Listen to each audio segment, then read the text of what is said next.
అధికార పార్టీ అండతో విపక్షాలను అనవసరంగా టార్గెట్ చేయాలని చూస్తే భవిష్యత్తులో ఇబ్బందులు తప్పవని అధికార యంత్రాంగాన్ని మాజీ మంత్రి సిద్దిపేట ఎమ్మెల్యే హరీష్ రావు ఘాటుగా హెచ్చరించారు. చట్టబద్ధంగా పనిచేయాలే కానీ ఇబ్బంది పెట్టేలా ప్రయత్నించవద్దని వార్నింగ్ ఇచ్చారు.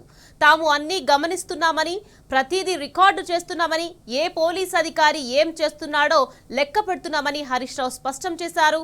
తాము అధికారంలోకి వచ్చిన తర్వాత ఇబ్బంది పెట్టిన అధికారులు ఏ కలుగులో బయటకు తెస్తామన్నారు. రేవంత్ కు సేవ చేయడానికి ఖాకీ బుక్ ఉందా అని డీజీపీని ప్రశ్నించిన ఆయన డీజీపీగా పోలీసుల సమస్యలపై దృష్టి సారించాలని శివధర్ రెడ్డికి సూచించారు. ఈ కార్ రేసు రాజకీయ కక్షలో భాగమేనన్న హరీష్ రావు మిగిలిన అందరినీ వదిలేసి కేవలం కేటీఆర్ నే టార్గెట్ చేశారని విమర్శించారు.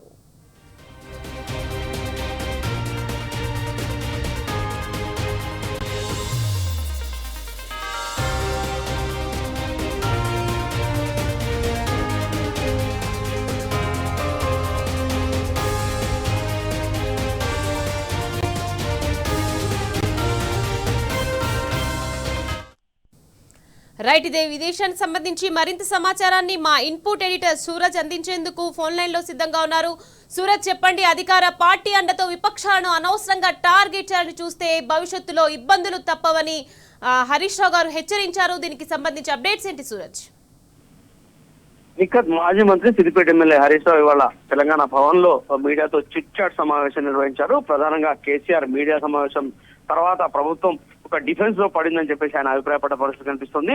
రాత్రి 9:30కి ముఖ్యమంత్రి చిట్ చాట్ చేయడం ఇప్పటి వరకు తాను మొదటిసారిగా చూశానని చెప్పేసి కూడా ఆయన వ్యాఖ్యానించారు. కేసీఆర్, బీఆర్ఎస్ కు సీఎం మంత్రులు ఎంత భయపడుతున్నారో, వాళ్ళు ఎంత నిరాశలో ఉన్నారో అనడానికి ఇది ఒక పెద్ద ఉదాహరణగా ఆయన వర్ణిస్తూ వచ్చిన పరిస్థితి కనిపించింది. గాలి మేడలు అంటున్నారు, ఎవరు గాలి మేడలు కడుతున్నారు అని సూటిగా ప్రశ్నించారు. అందాల పోటీలు, ఫుట్బాల్ పోటీలు, వీటిని ఏమంటారని చెప్పేసి కూడా ఆయన ప్రశ్నించిన పరిస్థితి కనిపిస్తుంది.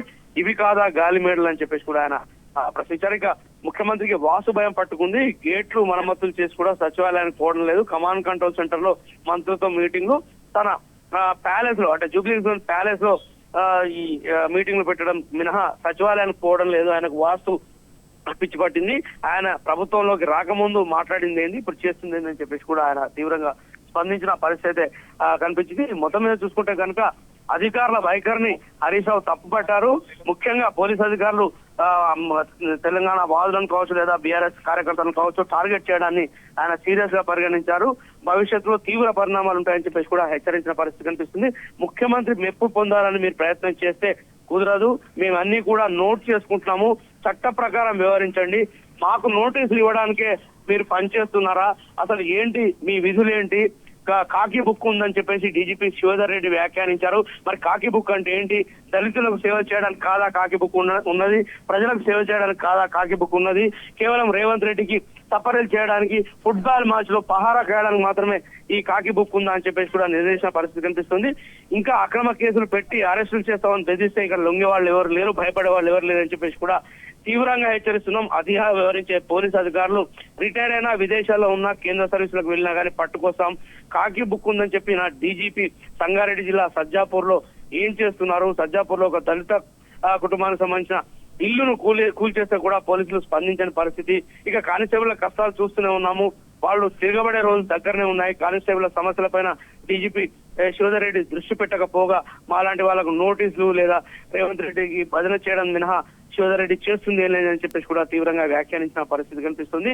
జూబ్లీ హిల్స్ ఎన్నిక సందర్భంగా కొండాపూర్ బెటాలియన్ పోలీసులకు మినహా శివధర్ రెడ్డి మిగిలిన 95,000 మంది పోలీసులకు, రాష్ట్ర వ్యాప్తంగా ఉన్న 95,000 మంది పోలీసులకు చేసింది ఏంటని చెప్పేసి కూడా హరీష్ రావు ప్రశ్నించారు. నేతి బీరకాయల నెయ్యి ఎంత ఉందో శివధర్ రెడ్డి కాకి బుక్ లో నిజాయితీ అంతుందని చెప్పేసి కూడా వ్యాఖ్యానించిన పరిస్థితి కనిపించింది. ఇక ఫుడ్ పాయిజన్ సంబంధించి కూడా తీవ్రంగా స్పందించారు హరీష్ రావు గారు. హైదరాబాద్ నడిబొడ్డులో ఫుడ్ పాయిజన్ జరిగితే సాక్షాత్తు మంత్రి అజరుద్దీన్ అక్కడికి వెళ్లి పరిస్థితిని పర్యవేక్షిస్తే కూడా ముఖ్యమంత్రికి ఫుడ్ పాయిజన్ ఎక్కడ జరిగిందనే సమాచారం లేకపోవడం విడ్డూరం వింతగా ఉంది. ఫుడ్ పాయిజన్ కాకపోతే మంత్రి అక్కడికి ఎందుకు వెళ్ళినట్లు?